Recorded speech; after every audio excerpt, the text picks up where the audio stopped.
Hey everyone, my name is Dr. Dolores Tarver. I'm a licensed psychologist here in Georgia, and it is time for the tea.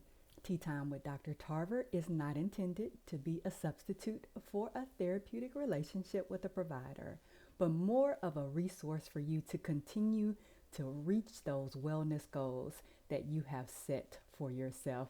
So let's get into Tea Time with Dr. Tarver's topic today, which is you brought this on yourself, character assassination.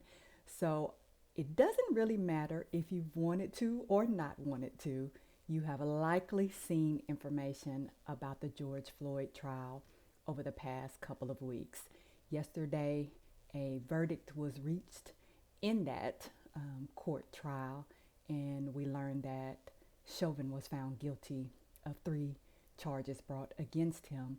But if you were following the news coverage of the trial, you will have probably very easily picked up on the fact that George Floyd was painted in this very negative way. His history of substance use was brought up. His criminal history was not allowed to be entered, but it was something that the defense did want to bring up about him. His mental health was brought up. His physical health was brought up. And all of these things were utilized in an attempt to essentially say, you got what you deserved. So if you had not been engaging in substance use, if you had not had pre-existing health concerns, then you may still have been alive, essentially, was the message. It even went so far that several employees were actually fired from the hospital that had his health information because they were attempting to illegally access that information. And you may ask yourself, why was that important? Why were these things about him important? Or you may have been on the other side where you said, well, these things were very important because had he not been a drug user, had he not, and even his stature was brought into the discussion. He's a large man, and so he had to be subdued and compared to these very smaller officers that were trying to get him under control.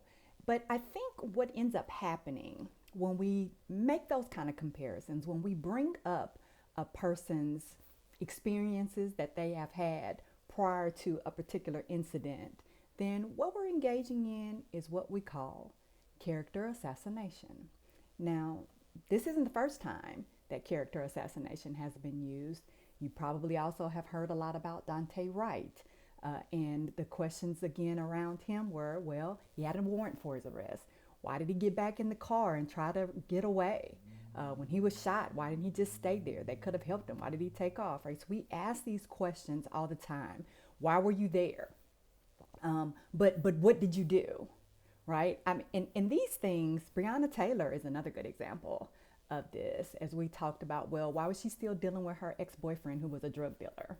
And so clearly she had to be doing something wrong. If she had not been dealing with someone who had that kind of history, then she may still be alive, right? So and we often, I think, try to distance ourselves from people. And so we'll make these comments about them, these things that we don't necessarily know were a factor, but they kind of make us feel a little better, right? So what is character assassination? Character assassination is a willful and intentional attempt to tear down someone based on characteristics that they have. Character assassination. So it may be things like what they look like. It doesn't necessarily always have to be in regards to these racial incidents. It could be their weight.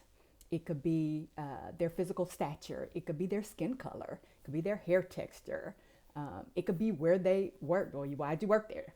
Why were you wearing that, right? So we've kind of talked about this a little bit in terms of the rape culture that we've discussed, where we do victim blaming. And a side effect of character assassination is that it attempts to devalue people and just reduce them to a mistake or a characteristic that they have, their mental illness. And it engages in this cycle of what I consider to be praying and pretending. So, oh, well, I'm just going to pray for the family. I'm going to pray for the victim. And then we pretend this doesn't really exist. So I really want us to move forward in our healing and our wellness by being able to address character assassination. So how do we even get here? Well, character assassination, in my opinion, is something that is learned. And so we ask ourselves, well, what exactly are we learning with that? Well, the truth is that there are a lot of factors that affect our perceptions. There are a lot of factors that affect our values and our understanding. So these all contribute to biases and stereotypes that we develop. And often character assassination really is about a person's motives, the why, the underneath, right? So I frequently talk about we don't ask the right question. The why is the question in this particular case. Why do we want to devalue someone and to make it seem essentially like they are responsible for something that happened to them that was not necessarily within their control or a desired outcome for that matter? Well, often our desire to discredit others is more or less about us making ourselves look better. So these behaviors are rooted in shame, insecurity, and fear. So in order for my behaviors not to be called out, not to be acknowledged in any kind of unhealthy way, then what I'll do is I'll tear you down. And so I can give you several examples of what this might look like. So let's say you're in the work environment. You're in the work environment, you are doing amazing. You are moving right up in the company, slated to be promoted for something. And then all of a sudden, the environment changes. You come in one day and people are looking at you, might notice a little whispering. You're not invited to meetings in the same way. People aren't asking you for your expert opinion anymore. And you think, well, what happened? What's different? That promotion that you were slated to receive all of a sudden was given to someone else. And you can't understand why. And then somebody sends you a snapshot of an email that wasn't sent to you. You were intentionally left out. In this email, it is describing a pattern of behaviors that are yours, but you actually didn't engage in them. That you steal people's work, that you're a backbiter, that you're gossiping, that you're tearing down the company outside, that you're sleeping around in the company to try to get promoted, that you know somebody in upper management and you were only hired because you knew this person, because you don't even really have any skills and you're a pretender, you're a fake, and you're thinking, this stuff isn't true. Where is this coming from? But essentially what has happened is somebody saw you as competition. So they started spreading these rumors about you. And this is what we like to do. We attach to rumors. We attach to negative things. It is very easy for us to believe negative things as opposed to stopping, questioning the source, the timing. Like, this is odd. Nobody's ever seen any examples of this. Why is this coming out all of a sudden? We don't think about that. We immediately go to, ooh, we got some tea, we got some gossip. Perhaps you've been in a relationship with somebody and they were amazing. I mean, absolutely amazing. These first 90 days have just been magical. They are people that their coworkers like. They are people that the family talks about. They do great stuff in the community. They're well known. And you think to yourself, now I've got myself a good catch. Then all of a sudden, one day, behind closed doors, this person becomes somebody you've never seen before. They are demeaning and aggressive and violent. They are critical and destructive. And you are thinking to yourself, who are you? You have never exhibited any behavior like this. But they only do it behind closed doors with you. So one day you pass somebody like, hey, you've known this person for a long time. Have you ever seen any of these behaviors? I'm just a little confused. This person goes back and tells your partner what you said. And then your partner says, how dare you tell anyone anything negative about me? And they start ripping you to shreds. People are now wondering about your mental health. This is where we hear a lot of the crazy. Oh, this person is crazy. They have this history. Why do you think they haven't been in relationships that have lasted longer than a couple of years? Because people find out they're really a whack job, right? And you're like, what in the world is happening around me? I'm none of these things. But people believe it because people want to be able to separate themselves from this behavior and put it on someone else. It's like reality TV. And so you're thinking, like, I've got to be being punked. What is going on here? But the reality is we do these things all the time. We just happen to do them on social media. We happen to do them in our conversations at the dinner table. When you hear about that good gossip in the church and you think, yeah, that's what I heard about that. I know this person does all of these things. You begin to question this person's mental health and wellness. You begin to question whether or not they're a person that's promiscuous. We love to attach some deviancy to people's behaviors, often common behaviors that we all have. But when we're in this place of talking about other people, all of a sudden these things become awful characteristics. People will even go back and say, well, they only scored an 18 on the ACT. What does it have to do with anything? But this is the place we go to, because it sets up this case, if you will, this profile of this person that surely must be all of these negative things that I've heard about. So how do we get out of this? It is a really destructive pattern. And oftentimes when it's not us, when it's not people that we love and care about, we're making comments because it's easy to do so. But then once it affects us, we look at the situation a little different. It's very hurtful to have people say things about you that aren't true. But more importantly, that people who you love and care about, who know you and have seen all of these aspects of who you are, but even they believe it, knowing that they've never seen any evidence of any of that kind of behavior before. So it takes us to a place of shame. Now, mind you, this behavior comes out of fear and shame. A lot of our behaviors are rooted in those things, insecurities. And so now I've developed those things. And so I withdraw, I pull back, I disappear, because I don't want people to see me, right? So what do we do to get out of this? And character assassination can occur when it comes to racial incidents. It can come across when it comes to relationships. We like to take sides. It can be in your work environment. So there are a lot of ways that this can show up in your friendships. So we want to really kind of address this in multiple ways. So what we want to do is we want to check these stereotypes and biases we have.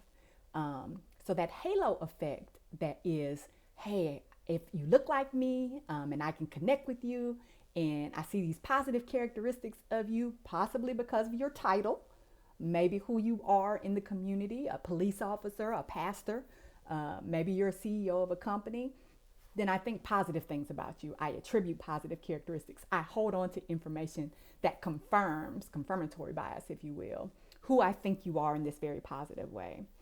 On the other side of that spectrum, we have the horns effect. So if I see negative things, or I perceive you to be in a negative space, I have these negative biases towards you, possibly because of your gender, your ethnicity, your size, then I'm going to find all the evidence that I can, confirmatory bias, to be able to justify these negative thoughts that I have about you. So we need to check those things. Like, where is this information coming from? How have I formed these biases and stereotypes that I have? Am I generalizing to a group of people what an experience was with one person? Am I only taking information that I'm seeing on social media and I'm taking that to be truth?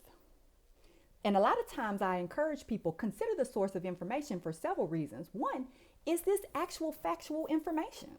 We know that a lot of these phishing websites, these phishing social media sites, they will put out these sensationalized headlines and we just click right on because we're like, oh, again, the juicy dirt, the gossip, the tea, right? Is this actually a credible source?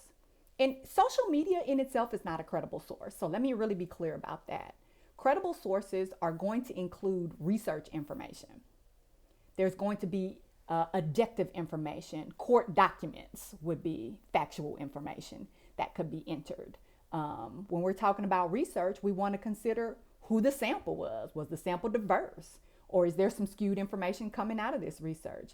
If I say 85% of people think that George Floyd was actually guilty of being able to be on, being on drugs and being responsible for his own death. And so what I did was I literally interviewed 10 people, all of which had the same perspective. None of them had any kind of degrees. None of them had any evidence. They were just going on social media. Yeah, they meet the 80% because 8 out of 10 is 80%. But is that factual information? No, it's not, right? So I want to make sure that I'm checking this information. I need to learn about what is actual and factual information sources, right? So a lot of times you can look up sources that come through and they'll say they're a spoof kind of website.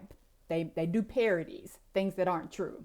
So you don't want to follow those kind of sites. And you also don't want to follow sites that are just citing other social media sites as their reference points, right? So I'm making sure that as I'm making a decision about someone or some information, that I actually have an accurate enough information base to be able to pull from to make a good decision about how I think about a certain situation. Also, don't just be around people that think like you. It is important that we're around a variety of people that have diverse perspectives to open us up to different ways of thinking about things. This is how we check some of that confirmatory bias that we have, right? So if everybody around me is in the amen course and they're going to like, yeah, girl, everything you say is true. Yeah, man, you're right all the time, right? That doesn't really challenge me. So I need to be around thinkers, people who are experts in the field, people who do research, people who tend to be more objective in their perspectives. You might want to join an organization that diversifies your perspectives. You want to look at your different types of bias, understand what they are, understand your stereotypes that you have, what is forming them, and actually put a person's face on something as opposed to a generalized image you have. Make this a real person. Think about, how would I think if this person were a woman? How would I think about this person if they were my ethnicity? How would I think about this person if they were a child? How would I think about this person if they were my relative? Let me kind of put a face on this person and not distance myself, because one of the ways, again, that we engage in character assassination is that distance we put. Like, I don't want that to be me. I don't want that to be people around me. So I'm going to say I wouldn't do that. They just was acting up and making bad decisions. That's why they're in this situation. But let me think about what happens. Well, maybe they didn't act up. Maybe they didn't put themselves in this situation. Let me look at other perspectives. There are some bias assessments online that you can look at. One of them I found is the implicit association test. And if you look up Project Implicit, it's got a lot of different tests, and some of them are on race, some of them on workplace information. So you can just assess a variety of areas. Am I engaging in bias? Because if you're engaging in bias in your workplace, that needs to be addressed as well. Do we need to put something in place where we're taking people's names off applications so I'm not discriminating against you based on your name? And yes, people do that. Do I need to take your degree information off in terms of where you got your degree and just look at what your degree was in? Because we engage in biases in that way as well. Oh, I don't want to hire anybody that went to that school, right? So are there some things that we need to do to make our work environments bias free as well, so we're not engaging in this character assassination, like, oh, we don't want to hire any women, you know how they act, right? So where are these stereotypes and these views coming from, and how can we eliminate that? You may need to look up information if you find yourself always siding with the police. Well, the police are never wrong, they're here to protect and serve. You may want to look up some information on police brutality. You may want to challenge yourself. It is not that everyone that wears a uniform or a priest robe or a judge's robe is right all the time. So we need to get out of that place of just because you're in this position of power, that means you're right and these other people must be wrong. Let me examine my feelings and reactions that I'm having. Why am I continuing to have these feelings and reactions, particularly about specific groups? If I notice, like, I keep making negative, disparaging statements about Black men. I keep making negative statements about children that grow up in certain neighborhoods. I keep making disparaging statements about people that have a certain mental health condition. Then I need to kind of really challenge myself about where's that coming from and why does it come up with this particular group as well and not other groups. Yeah, get uncomfortable, because this kind of thing is uncomfortable, because if it were comfortable, we wouldn't be doing it, right? So it wouldn't be a problem. It has to be uncomfortable for us to make these changes. And I really, if nothing else, want you all to be responsible for your own behavior. Don't keep passing on misinformation. Don't make these statements that are not able to really be backed up, that you don't have specific information. We'll see this happen when there is a horrific incident that happens in a family. Here a few weeks back, two brothers were playing around and unfortunately one brother ended up shooting another brother, and immediately people went to attack this brother.